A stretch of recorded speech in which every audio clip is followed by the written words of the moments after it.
So, a very good evening, everyone, and a warm welcome to Saturday Talk number 228. It is our privilege to welcome Ms. Rashmi Chari, our speaker today, who is an accomplished educationist, curriculum specialist, and education policy practitioner with over 3 decades of leadership in school education, curriculum development, teacher training, and institutional capacity building. Her work has focused primarily on translating education policy into meaningful classroom and institutional practices.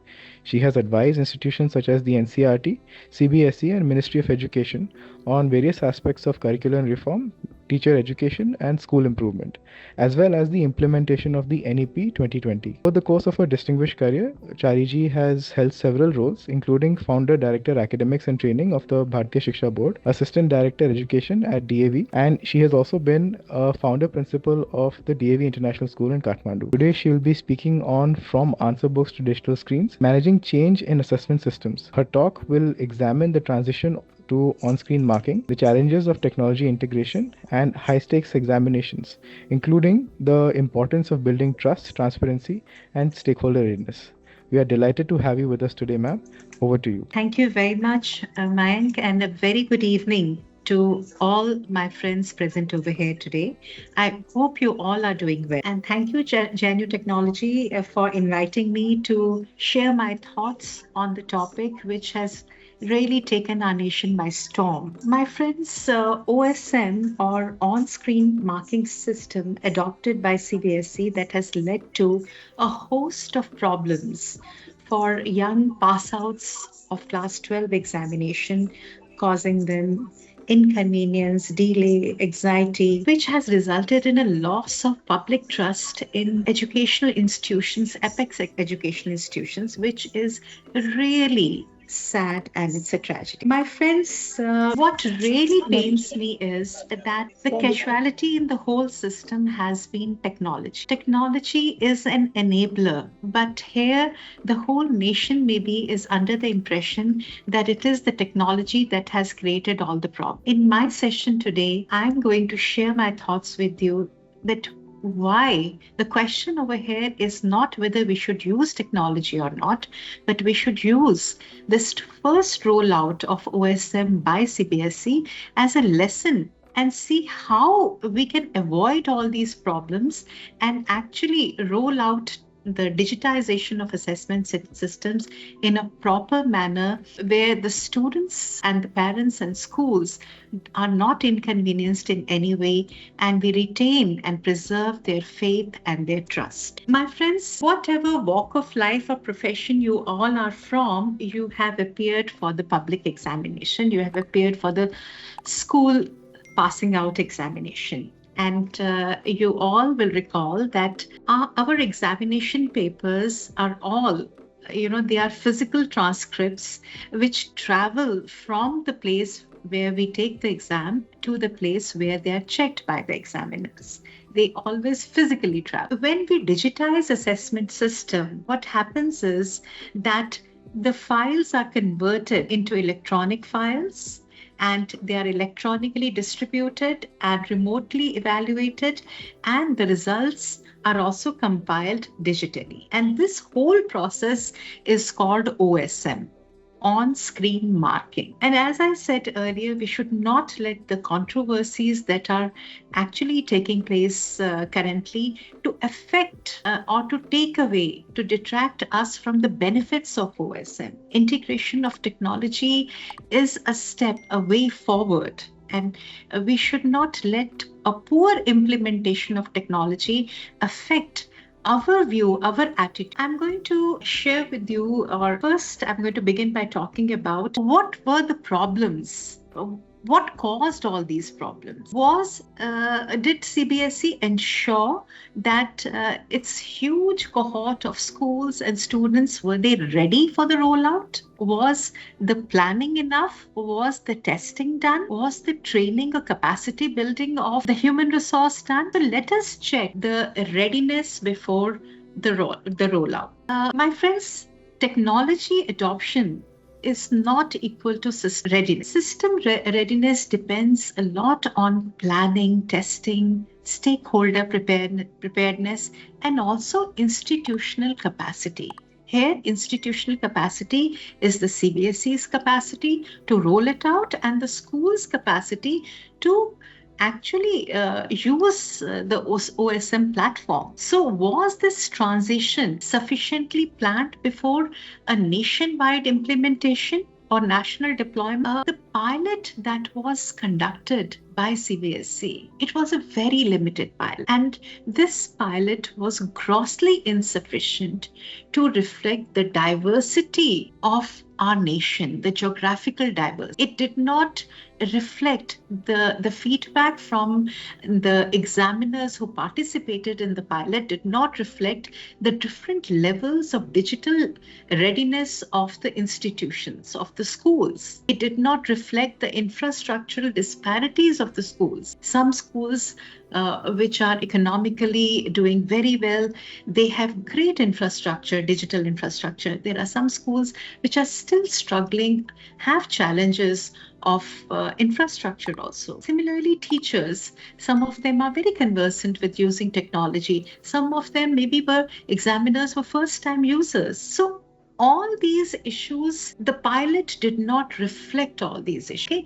If the pilot was wider, if they had taken a larger number of cross-section of schools from across different areas, from urban, rural, from peri-urban areas, they would have actually realized the problems that the schools or teachers actually encountered while using the OSMs. But in spite of it, even the limited pilot that they did, that gave them valuable feedback, which I think was not fully taken into consideration, and this hasty rollout or hasty national deployment actually later on reflected that. This particular OSM rollout, this is not just digitization of assessment, it is much bigger than that. It is actually a transition from a well established, a decades old system of assessment which the public institutions all over India have been using, to a new, modern, untried system. So you just can't say that this was simple digitization. This was a very complex transition, a complex transformation. And here, the people, the human resource involved in it required a lot of capacity building, information, training, so that they understand the system, they try it out physically with using the new platform that was prepared, the OSM platform. They have an opportunity to talk it out, interact with the board's officials and voice their concerns and give their feedback. And they also required continuous support to be able to do that. A very important system in the traditional way of physically checking with pen and paper checking of the answer sheets was that all the teachers gathered in a center where there was a head examiner who actually discussed things, issues with them, whatever challenges they faced or whatever problems they encountered. They guided them about moderation. Suppose there is some inconsistency in the answers of the students, the evaluator would take it to the head examiner, discuss with them, and then they would find out a way. Suppose two students are getting 95 marks or 97 marks out of 100, they would compare the answer sheets of both and advise maybe one of them that this doesn't meet the standards. And then this is the way moderation happens. This is the way standardization happens. This is the way they guide the teachers to go about scripts of the board examination. And this is also the way they maintain the quality of the norms, the processes that have been worked out. My friends, when the OSM was rolled out, the teachers somehow lost this support system, the professional support system that they had. We thought that technology can replace the human support. Unfortunately, it cannot. Technology has its own role to play, and human resource has its own very, very important role to play. Another very important factor in this whole thing was that students are not just examinees now. They are participants in the whole process. And the information to the teachers was so sketchy.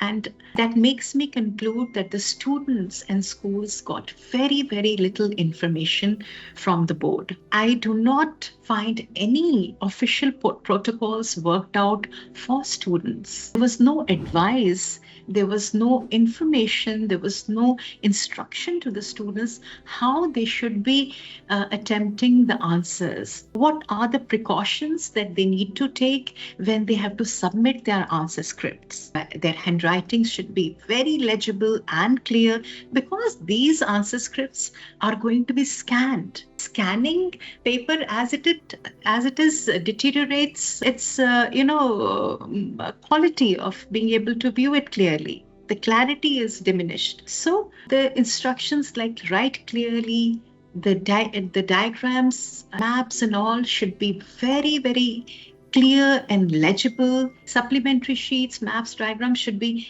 properly tagged, and ensure that nothing is not in a proper sequence. So tag it in a proper sequence, write legibly, and ensure that when you submit the answer script, it is a secure document. Any error at this stage is going to be compounded by the time it reaches the technology vendor for scanning. So this part, I think, was totally missed out, and this was unfortunate. Another very, very important thing to understand over here, as I said earlier, this is not simple digitization. This is creating a digital assessment ecosystem, a new ecosystem. My friends, till now, I have just spoken about the schools and the teachers and the board and their roles. There now are many layers between the time the student attempts the answers, the question paper, the examination paper, and by the time it reaches the examiner. There are many layers. So what are these layers, or what are these pillars of the ecosystem, digital assessment ecosystem? The first important pillar is that now the digital infrastructure had to be created by the educational body or the examining body. The scanning infrastructure, the servers was required, networks were required, evaluation software was required by the examining body. They had to ensure that hardware was there, adequate hardware, internet connectivity. So this entire digital infrastructure, not only by the examining body, but even by the schools that were using it, and also the vendors that they were going to, rope in, they also needed to, this whole thing formed the digital infrastructure that was required for this new digital assessment ecosystem. My friends, for the first time, they had to rope in technology partners. So these technology partners or vendors who were supposed to create the platforms, maintain the platforms, scan the sheets, they needed to have a level of technical expertise to be able to handle such a vast. This is not a simple small school or an institution of 4,000 to 5,000 students.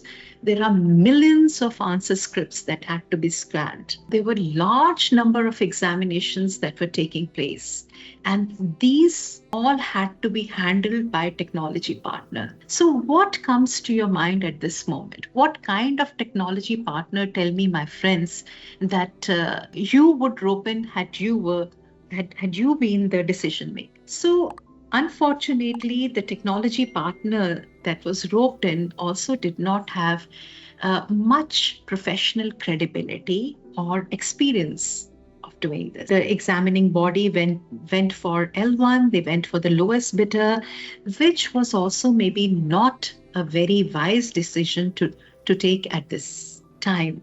Maybe quality should have been more important a factor in deciding the win. My friends, another very, very important factor or pillar of this ecosystem is quality assurance and audit systems, monitoring the performance of all the stakeholders over here. Then error detection. Error is happening at what level? How are we maintaining the data integrity and data security?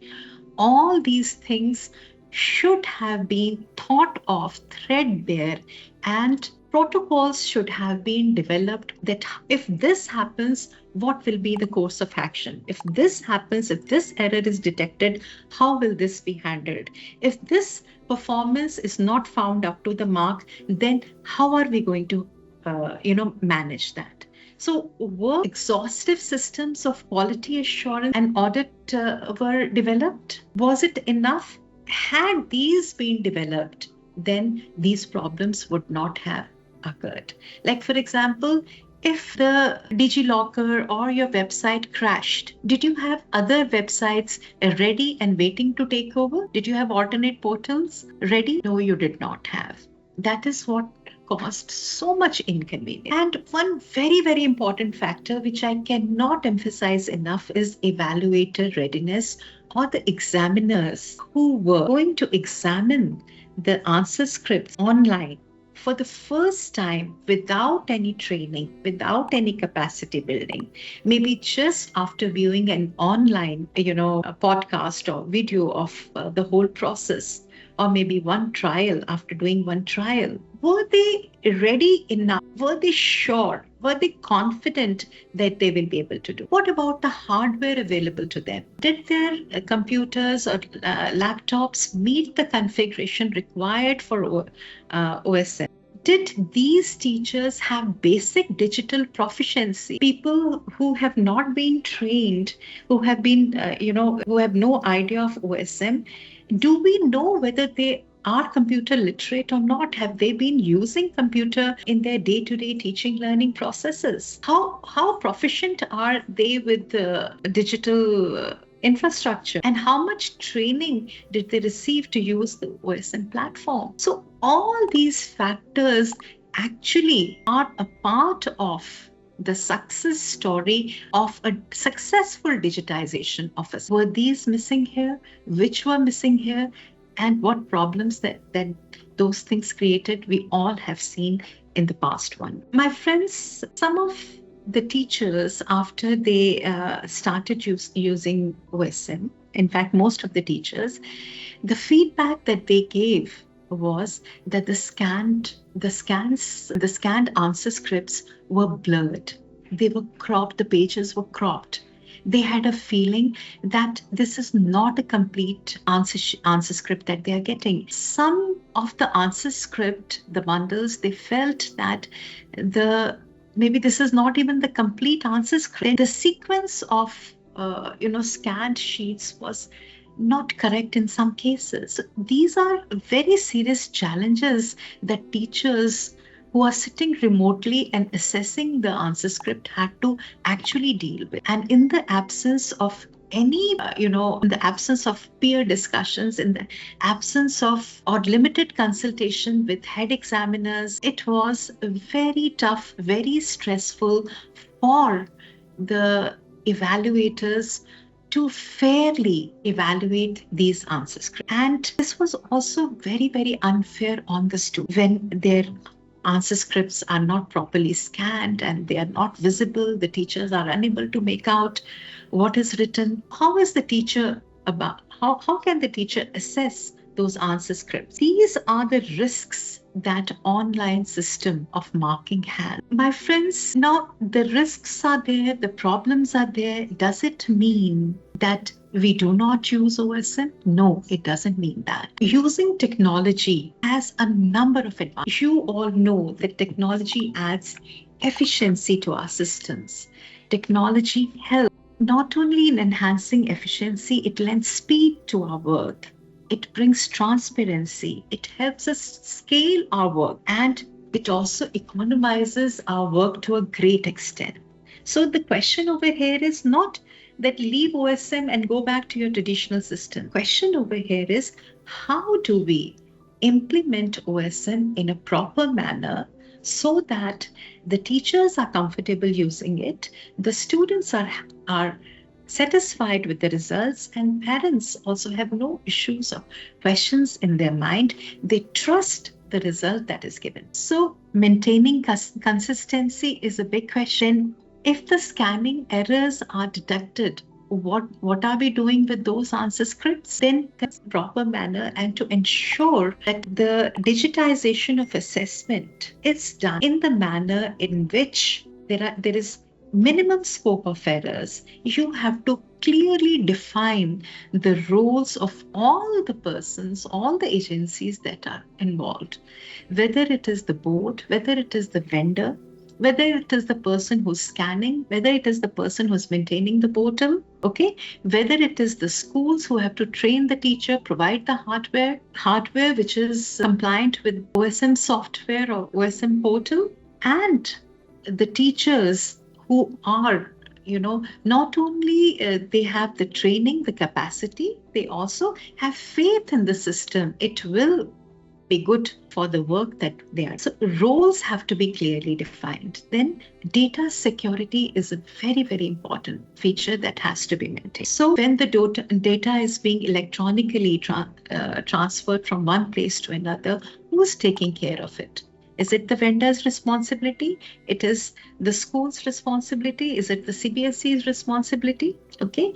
I came across a few reports where I heard or I read that the students, when they submitted their answer scripts for re-evaluation, when they got the answer scripts, they did not belong to them. Some students found that their answer scripts were incomplete. Some of them found that they were cropped or blurred. The scans were cropped. So how do we maintain the data? Then what are the error correction procedures transparent? If the error has occurred at the level of scanning or compiling the answer scripts after scanning, or at the level of the evaluator, so have these errors been identified is my first question. What is the process of identification of error? Are we waiting that the student will apply for re-evaluation, the answer script will go in the hand of the student, and then the error will be detected? Or is there a way in which we are able to identify the error? Okay, so are the error detection procedures transparent? Then who is accountable for these? Accountability, it seems, has been missing from this whole rollout. The re-evaluation, the number of re-evaluation answer scripts I have read was in previous years 2.5 lakhs, and this year it had crossed 4 lakhs.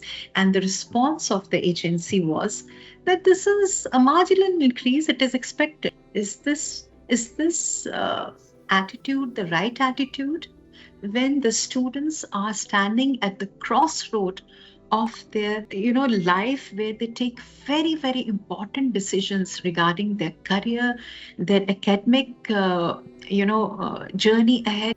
So who's accountable? Who's taking responsibility? And are we creating systems that the public will trust, the public will have confidence in them?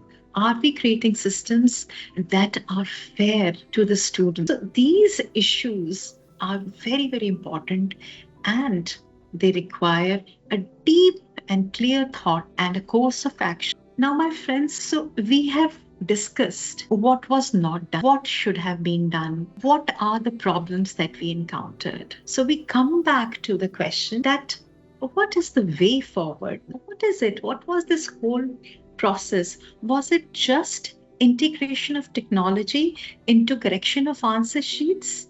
Or was it a whole process of change management? My friends, this was not just technology infusion or integration. This was change management. Change management not only requires managing physical change, it not only requires, building the capacity of your systems and your human resource, it also requires a mindset change. It also requires making people comfortable with the change. So successful digital assessment requires robust technology. It requires prepared people.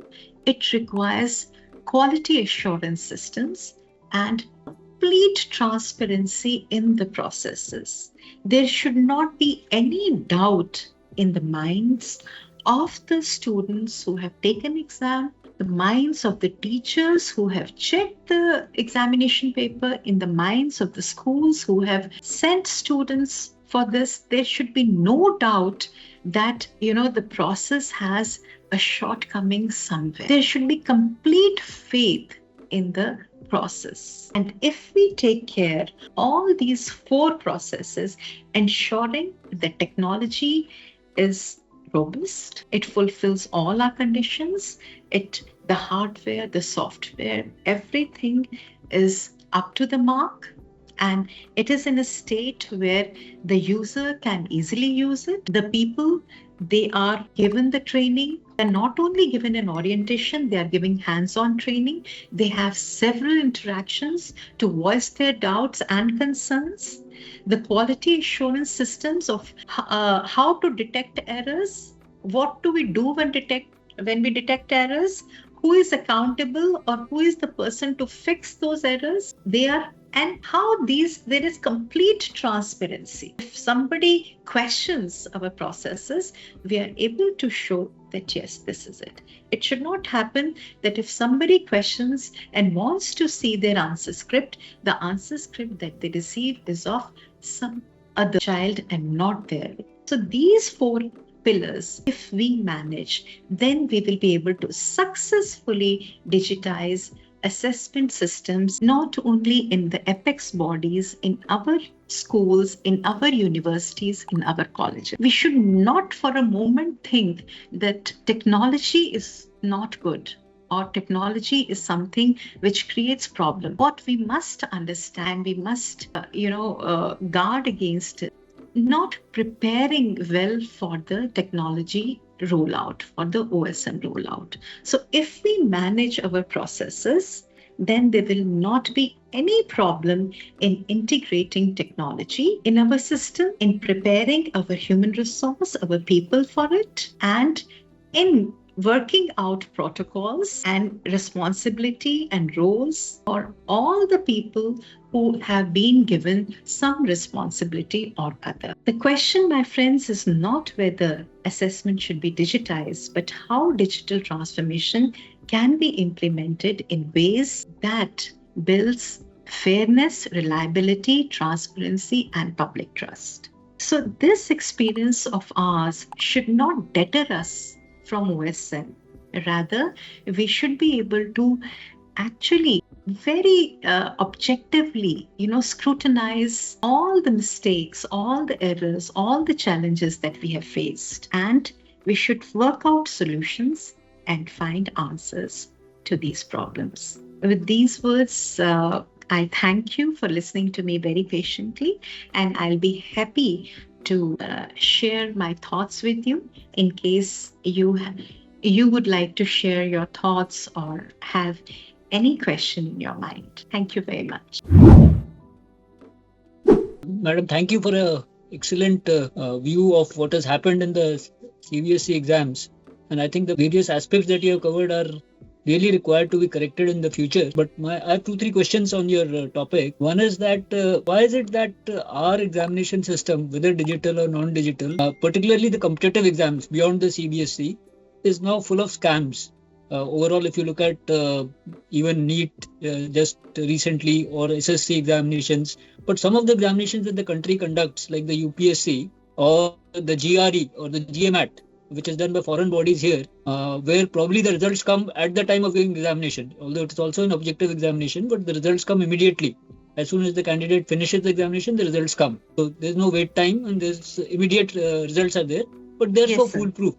And there is no scam or no misgiving last 30 years in those examinations conducted by foreign people in India with our same setup. And our UPSC is a prime example, which the Supreme Court has also said that it is doing excellent as far as this. But I think CBSE, all these NEET bodies, there's something more that is happening. Which may be more, I do not know the exact reasons, but certainly there is something more which is on the background of this.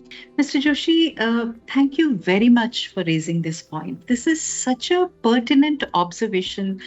I would not take it as a question. I would say that this is an observation by a very thoughtful mind. This question only, it often plagues me also, that why does it happen with us. Why do our children repeatedly face, incidents where the papers are leaked?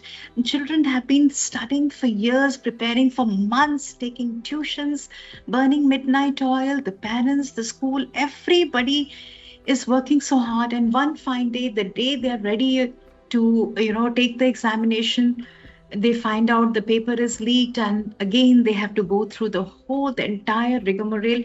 I mean, the state of mind of the child, the school, the parents, it is so painful to even imagine it. And I totally agree with you that when foreign institutions are able to do, and even for that matter, if UPSC exams we are able to conduct without any controversy, why is it that these things happen in our professional examination, entrance examination? I would just say, sir, that the issues that I highlighted, that enough preparation, not enough quality assurance mechanism, not enough accountability, not enough heads roll after these things happen. Agree. All I these agree. things are taken so comfortably. It happens again, it happens again after 2 years. I mean, I wish stronger actions were taken to deter these people who are doing so.